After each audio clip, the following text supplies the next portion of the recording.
We are Onyx Imaging. We are the highest rated and most reviewed printer service center in Oklahoma. Hey there YouTubers, it's your girl Brett over here at Onyx. Today I'm going to show you how to clear a paper jam, and I'm working with the Xerox WorkCentre 6605. So pretty simple with this machine.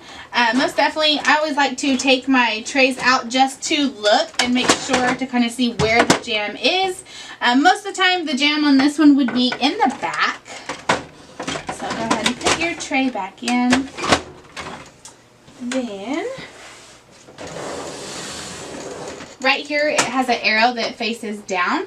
Go ahead and push that. It'll open up the back for you. Be very careful. You don't want to touch the diffuser. It gets really hot back here. But you should see the piece of paper right here.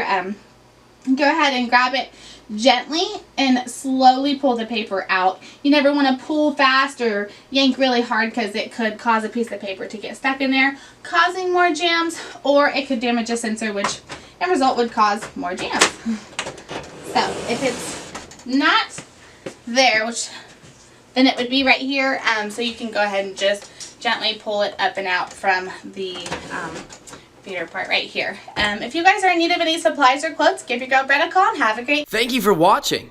If you're interested in how you can receive free labor on all of your service calls, as well as how to qualify for free printer upgrades, contact us today. We are here for all of your printer and office supply needs.